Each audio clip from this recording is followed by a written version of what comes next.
Tablets ఇచ్చే నేను చనిపోతాను నా వల్లనే కదా వీళ్ళంతా జరుగుతున్నారు. ఆ రోజు జూనియర్ ఎన్టీఆర్ మీతో మాట్లాడాడు, అబ్బాయితో మాట్లాడాడు, ధైర్యంగా ఉండండి నేమంతా చూసుకుంటానన్న.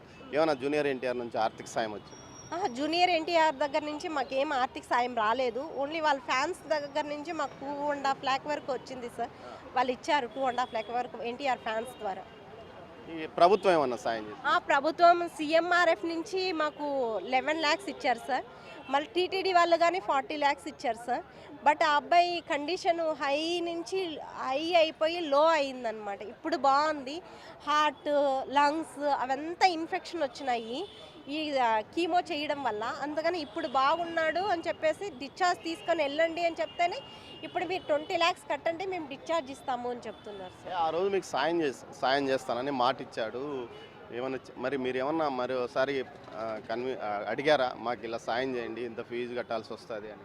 అంటే నా దగ్గర మాకు కృష్ణ యాదవ్ అనే సారు మాకు వీడియో కాల్లో చేపించారు సార్. నేను అడిగాను, సార్ ఏదైనా హెల్ప్ చేయండి సార్ అంటే మీ గవర్నమెంట్ దగ్గరికి వెళ్ళండి అని చెప్పారు సార్. మళ్ళీ ఎన్టీఆర్ అకౌంటెంట్ అని నా దగ్గర ఒక నెంబర్ ఉంది. ఆ నెంబర్కి కాల్ చేస్తే మీరు ఇన్వాల్వ్ అవ్వద్దండి అని మాకు చెప్పారు. టీటీడీ ఇచ్చినారు కదా అని చెప్పారు సార్. అంతే సార్, ఇంకేం చెప్పండి. మీరు ఏమన్నా మెయిల్ కానీ ఏదైనా పెట్టారమ్మా?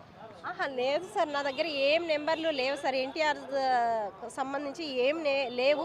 ఈ కృష్ణ యాదవ్ అనే సార్దే ఒక నెంబరే ఉండింది. నేను చాలా టైమ్స్ అడిగాను, సార్ ఏదైనా హెల్ప్ చేయండి అంటే లేదు లేదు లేదు అని చెప్పేసి. కృష్ణ యాదవ్ ఆయన ఏం చెప్పారు, మీరు గవర్నమెంట్ దగ్గరికి వెళ్ళండి అని చెప్పారు సార్. గవర్నమెంట్ దగ్గరికి వెళ్ళాలంటే ఆ రోజు మీకు హామీ ఇచ్చిండే జూనియర్ ఎన్టీఆర్. గవర్నమెంట్ 11 లక్షలు ఇచ్చింది, టీటీడీ ఒక 40 లక్షలు ఇచ్చింది.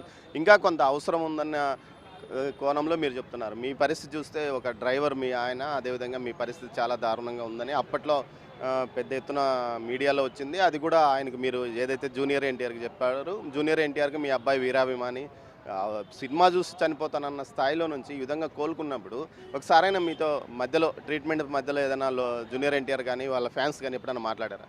ఎవ్వరూ మాట్లాడలేదు సార్. నేనే మా అబ్బాయికి బ్లడ్ ఎక్కువ అవసరమైంది సార్. 63 బ్లడ్ ప్లేట్లెట్స్ అన్నీ అవసరమైనప్పుడు కానీ నేను చాలా టైమ్స్ ఎవరైనా తెలిసిన వాళ్ళకి కాల్ చేసి అట్లీస్ట్ సార్ ఎవరో ఒకరు చెప్తే మాకేమైనా హెల్ప్ చేస్తారో అబ్బాయికి అని చెప్పి, లేదు సార్ వాళ్ళు ఎవరు కానీ రెస్పాండ్ అవ్వట్లేదు సార్. కొంతమంది రెస్పాండ్ అయినారు, కొంతమంది రెస్పాండ్ అయినా ఏం చేయలేదు సార్. ఆ రోజు వీడియో కాల్లో మాట్లాడారు, మళ్ళీ ఏం చేయలేదు సార్. మళ్ళీ మీరు ఏమన్నా విజ్ఞప్తి చేయబోతున్నారా జూనియర్ ఎన్టీఆర్? సార్ అట్లీస్ట్ ఆ అబ్బాయి చనిపోతా నుంచి కోలుకునే స్థాయికి వచ్చాడు. అట్లీస్ట్ ఇప్పుడైనా మీరు ఆ అబ్బాయికి హెల్ప్ చేయాలని కోరుకుంటున్నాను సార్. అంతే సార్. జూనియర్ ఎన్టీఆర్ గురించి మీరేమన్నా చెడుగా భావిస్తున్నారా? ఈ విధంగా హామీ ఇచ్చి వద్దా కాదన్న? అయ్యయ్యో ఏం లేదు సార్.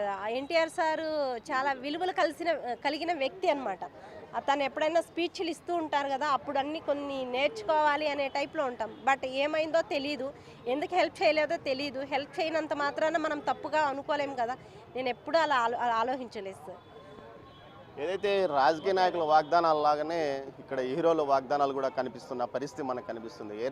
సెప్టెంబర్ నెలలో ఏదైతే కౌశిక్ పరిస్థితి దారుణంగా ఉన్నప్పుడు వీడియో కాల్లో మాట్లాడారు, పెద్ద ఎత్తున హడావిడి చేసుకున్నారు. మీడియాలో అంటూ ఒక ప్రకంపనలు సృష్టించినట్లు జూనియర్ ఎన్టీఆర్ ఇంకా అంతా చేసేస్తున్నాడు అంటూ కూడా వార్తలు కూడా వచ్చిన నేపథ్యము. బెంగళూరులో ఉన్న ఆ అబ్బాయి దగ్గరికి స్థానికంగా ఉన్న ఏదైతే కృష్ణ యాదవ్ అనే జూనియర్ ఎన్టీఆర్ అభిమాన సంఘం అధ్యక్షుడు, జాతీయ స్థాయిలోనో రాష్ట్ర స్థాయిలో తెలియదుగానే నేను జూనియర్ ఎన్టీఆర్ అభిమాన సంఘం అధ్యక్షుడు అని చెప్పుకుంటున్నాడు.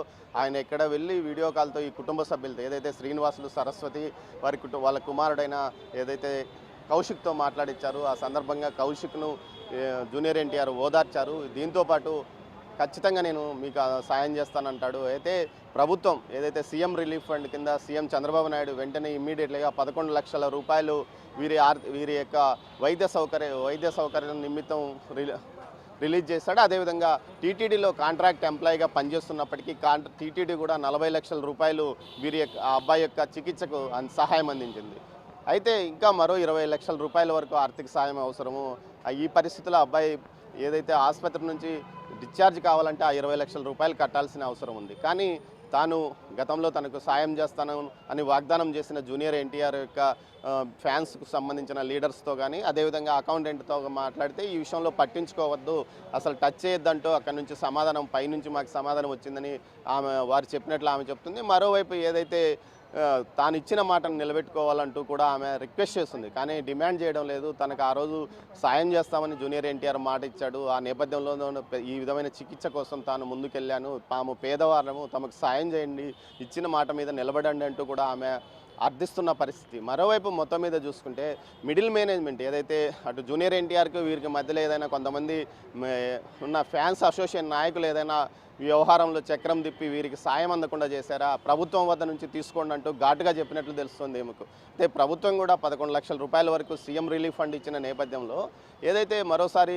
సీఎం రిలీఫ్ ఫండ్కి అప్లై చేసుకునే అవకాశం ఉంది. కానీ సీఎం రిలీఫ్ ఫండ్ ఏదైతే పూర్తి స్థాయిలో అటు బిల్లులు పెట్టిన తర్వాత ఆ డబ్బులు వచ్చే అవకాశం ఉంది. కానీ ఆ రోజు తన అభిమాని కోసం అభిమానులతోనే నేను అభిమానులు క్షేమంగా ఇంటికి వెళ్ళండి అంటూ కార్యక్రమాల్లో చెప్పుకుంటూ వస్తాడు. చాలా విధంగా ఏదైనా బహిరంగ సభల్లో కానీ మీటింగుల్లో కానీ ఆవేశపూరితంగా పూరితంగా సందేశాలు ఇస్తూ ఉంటాడు జూనియర్ ఎన్టీఆర్. కానీ తాను ఇచ్చిన ఈ చిన్న సాయం అంటే 20 లక్షల రూపాయలు మిగతా వారికి పెద్దదే కావచ్చు, కానీ జూనియర్ ఎన్టీఆర్ లాంటి స్టార్కు అది పెద్ద లెక్కలేకి రాకపోవచ్చు.